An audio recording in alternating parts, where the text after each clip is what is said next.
In a small town nestled between rolling hills and quiet streets, a 6-month-old baby boy named Ethan lay in his crib, his tiny chest rising and falling in a peaceful rhythm. He had no idea of the sorrow weighing down his parents' hearts, nor of the countless nights they had spent whispering desperate prayers into the darkness. Ethan had been born with a rare condition that left him paralyzed from the waist down, a cruel twist of fate that no doctor had been able to reverse. His mother, Sarah, sat beside the crib, her long auburn hair falling over her shoulders as she tenderly stroked Ethan's tiny fingers. The warmth of his skin beneath her touch brought both comfort and pain. Comfort because he was here, alive and breathing, and pain because she longed to see him kick his little legs, to one day watch him run and play like other children. Tears welled in her blue eyes, but she blinked them away, forcing a smile as she hummed a soft lullaby. Michael, Ethan's father, stood nearby, his hands gripping the crib's wooden railing as he watched his son. He was a strong man, both in body and spirit, with short dark hair and deep brown eyes that usually held warmth, but now they were filled with silent anguish. He had always believed that no challenge was too great, that with enough effort, anything could be overcome. But this was different. No amount of determination could undo what fate had done to their boy. They had tried everything: specialists, experimental treatments, therapy sessions that only led to more heartbreak. Each visit to a doctor had ended with the same heavy words: "There's nothing more we can do." But despite the crushing weight of those words, they refused to give up. Ethan was their world, and as long as he had breath in his lungs, they would keep fighting for a miracle. That evening, after a long day of tears and exhaustion, Ethan's tiny eyelids fluttered closed. He drifted into a deep sleep, his delicate fingers still wrapped around his mother's. The house was quiet except for the soft tick of the clock on the wall and the occasional rustling of the wind outside. Sarah sighed, brushing a kiss against Ethan's forehead before leaning into Michael's embrace. "Maybe tomorrow will bring something new," she whispered, though doubt lingered in her voice. Michael held her tightly, pressing his lips against the top of her head. "We have to believe it will," he murmured, more for himself than for her. Little did they know, as Ethan slept soundly in his crib, something incredible was about to happen, something that would change their lives forever. At a small, humble animal shelter on the outskirts of town, the air was filled with the soft whimpers and occasional barks of animals longing for a home. In the farthest corner of the shelter, curled up on a worn-out blanket, a tiny, scruffy puppy named Max shivered from both the cold and fear. His light brown fur was slightly matted, and his frail body bore the signs of hardship. He had been abandoned, left on the side of the road, hungry and alone, until a kind-hearted volunteer named Samuel had found him, scooping him up with gentle hands and whispering reassurances as he carried him to safety. Max had been at the shelter for only a few days, but he remained wary of the unfamiliar surroundings. While other puppies eagerly wagged their tails and jumped against their cages when visitors walked by, Max stayed curled in his corner, his big, expressive eyes darting around nervously.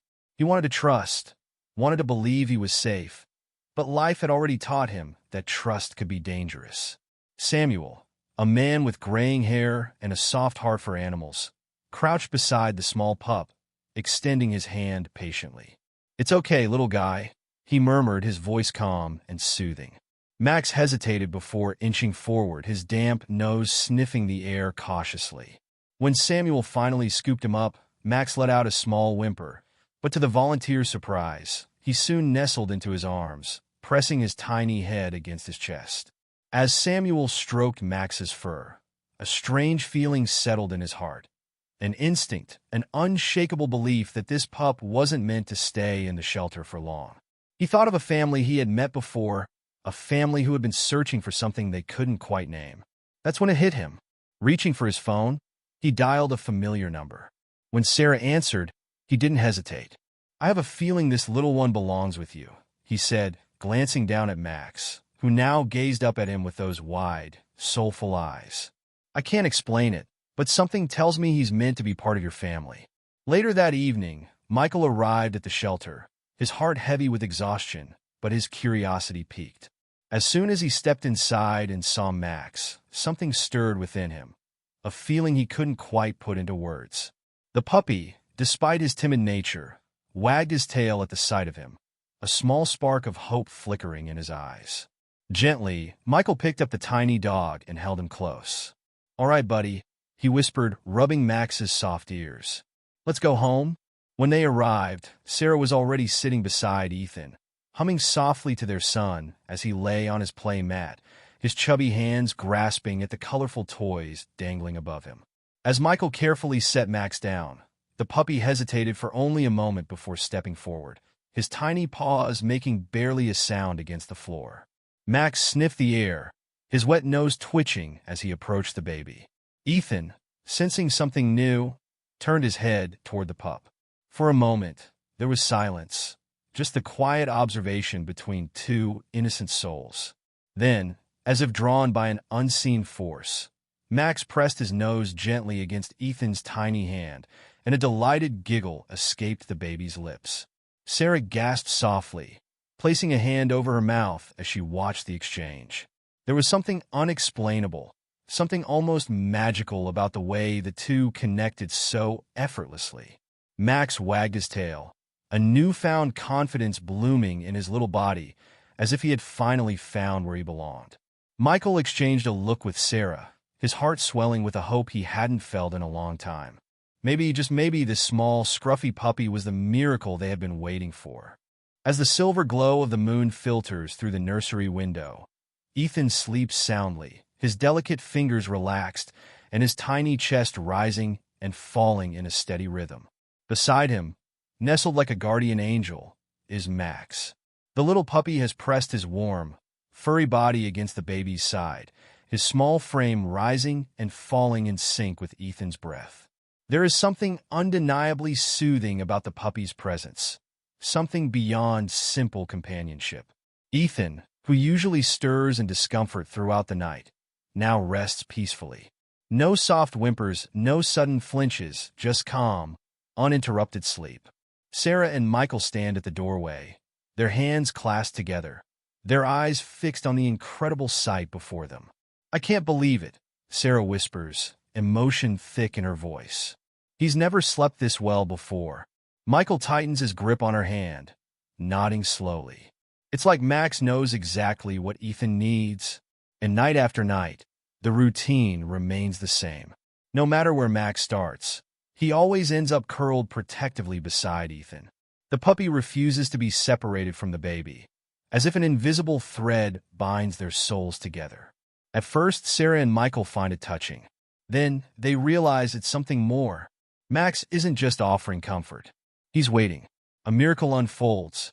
One crisp afternoon, as the golden sunlight streams through the nursery window, Sarah sits on the floor, folding a fresh load of Ethan's tiny clothes.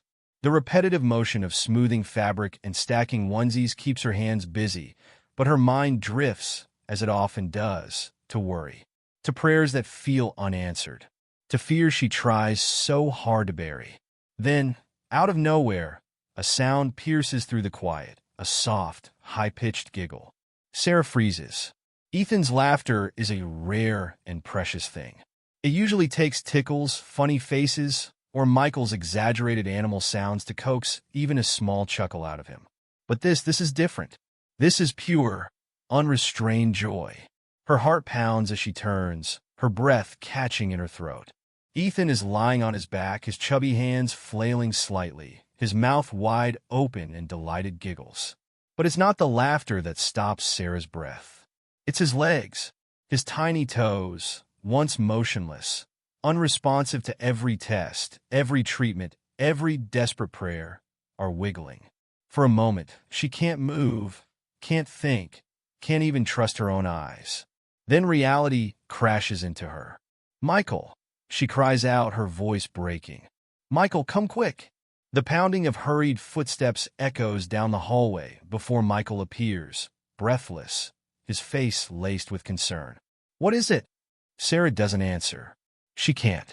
Instead, she points toward their son, her hand trembling. Michael's eyes follow her gaze, and when he sees what she sees, he stumbles forward as if the air has been knocked from his lungs. Ethan's tiny legs, which had never shown even the faintest movement before, are twitching. The movement is small, barely there, but it's real. It's happening. Michael falls to his knees beside the crib, his eyes wide with disbelief. "Oh my God," he whispers.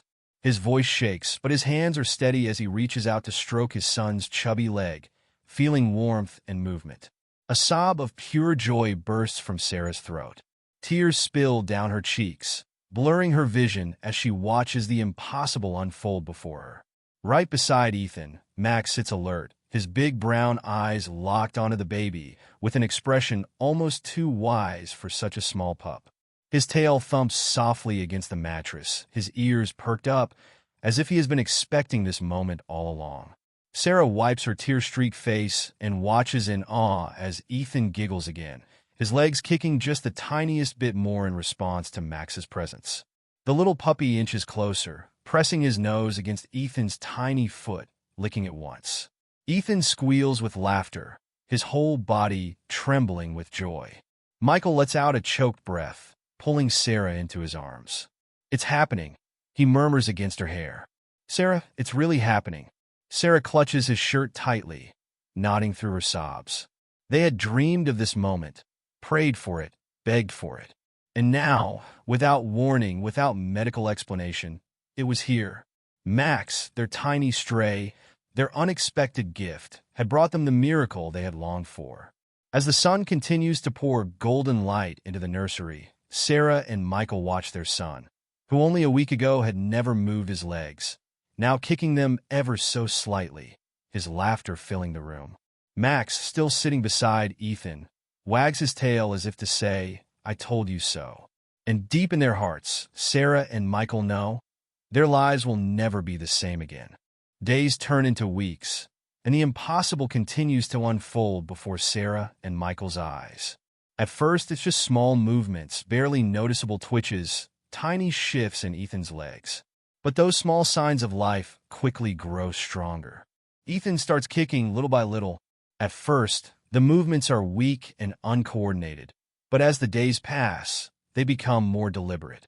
His chubby legs, once still and lifeless, now flex with increasing control. Each day brings something new, his feet stretching, his toes curling, his legs bending at the knee. Sarah watches every moment with breathless wonder, her heart swelling with hope. She spends hours sitting beside Ethan's play mat, encouraging him, celebrating every inch of progress. Max is always there, right by Ethan's side, watching attentively, as if guiding him through each milestone. When Ethan manages an especially strong kick, Max barks excitedly, his tail wagging like a propeller. The little puppy's excitement is contagious, filling the house with joy. Then, one afternoon, everything changes. Sarah sits on the floor, watching Ethan as he plays on his mat. Colorful toys dangle above him, but he pays them no attention. Instead, his bright eyes are fixed on Max, who is bouncing around in front of him, letting out playful yips. Then, without warning, Ethan makes a sudden effort. His tiny body shifts. Sarah's breath catches. Ethan grunts softly, his face scrunching in determination. His little hands push against the soft play mat, his arms trembling with effort. His legs bend, his muscles engage, and then he moves. For the first time in his life, Ethan rolls onto his stomach. Sarah gasps, a hand flying to her mouth. Tears instantly blur her vision. "Oh my God," she whispers, her voice shaking. The moment feels surreal, like something out of a dream. She had imagined this moment so many times, had prayed for it, begged for it, and now it was happening. Michael, hearing the gasp, rushes in from the next room. "What is it?" Sarah turns to him, her face streaked with tears. She doesn't need to say a word. She simply points. Michael's eyes widen as he sees Ethan lying on his stomach, his arms propped beneath him, his legs kicking lightly against the mat. For a split second, there is silence. Then Michael stumbles forward and drops to his knees beside them, his own eyes glistening. "Ethan," he breathes, reaching out to gently touch his son's back. Ethan lets out a delighted squeal, his tiny fingers grasping at the fabric of the mat, as if he understands the enormity of what he's just done. Sarah sobs, clutching Michael's arm. "It's a miracle," she whispers, her voice breaking. Max, as if understanding the significance of the moment, lets out an excited bark. He bounces around Ethan, tail wagging wildly, his little paws pattering against the floor in pure joy. It's as if he's cheering the baby on, celebrating alongside the family. Michael kneels beside them, running a gentle hand over Max's soft fur. His voice is thick with emotion as he murmurs, "You did this, little guy." Max licks Michael's hand once before turning his attention back to Ethan, pressing his tiny body against the baby's side, as if reassuring him, "I'm here.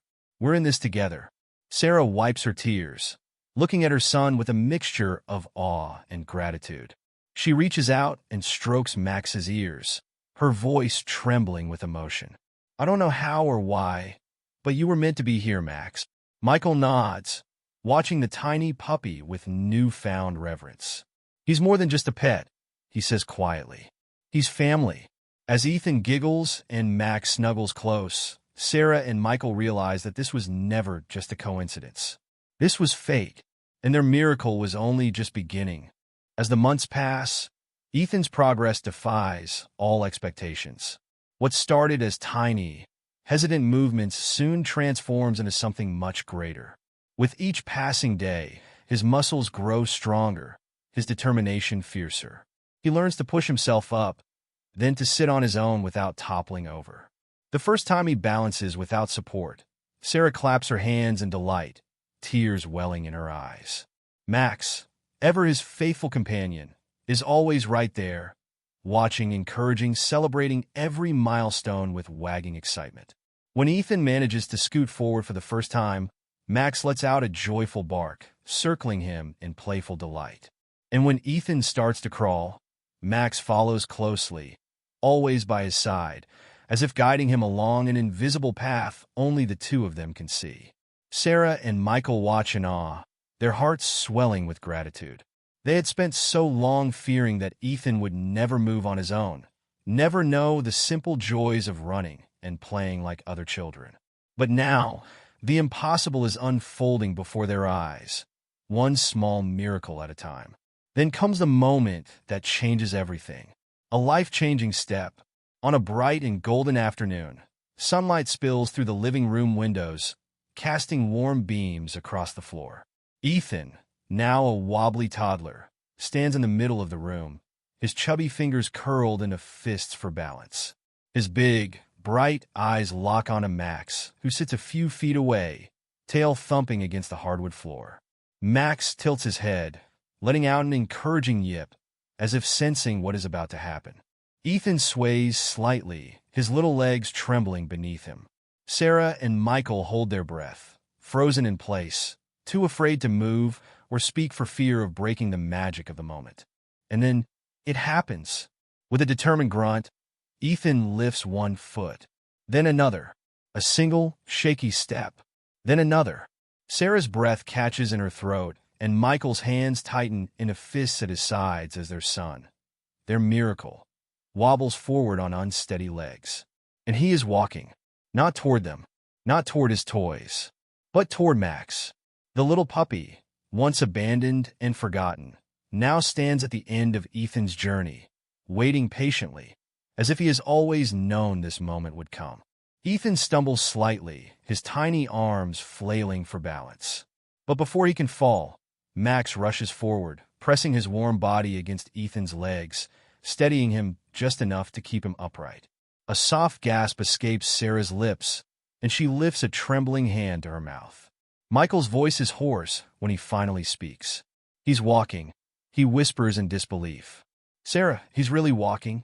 A single tear slips down Sarah's cheek as she watches Ethan take another step, and another, until he finally reaches Max, collapsing into a fit of giggles as the little dog smothers his face in excited kisses. Sarah kneels beside them, her voice barely more than a whisper. "Thank you, Max." The puppy, as if understanding the weight of her words, presses his nose against her hand, his tail still wagging. Michael crouches down beside them, pulling both Ethan and Max into his arms, holding them close. His voice is thick with emotion as he murmurs, "You saved him, buddy." But in truth, Max hadn't just saved Ethan. He had saved them all. From that day forward, Ethan and Max were inseparable, bound by a love and an unspoken connection that would last a lifetime. Wherever Ethan went, Max was right there beside him, his protector, his best friend, his miracle. And though Ethan would go on to grow, to run, to chase dreams his parents once feared he'd never reach, one thing would never change. Max had given him his first steps, and Ethan had given Max his forever home. Ethan takes his first wobbly steps, his tiny legs carrying him toward Max, who waits with bright, eager eyes. The moment his hands reach the puppy, he giggles in delight, collapsing into Max's warm fur as Sarah and Michael watch with tear-filled eyes. "You did it, buddy," Michael whispers, his voice thick with emotion, while Sarah gently strokes Max's ears. The once-abandoned puppy had not only found a home, but had given their son a miracle they never thought possible. From that day on, Ethan and Max were inseparable, their bond unbreakable, a testament to the power of love, hope, and the smallest of miracles.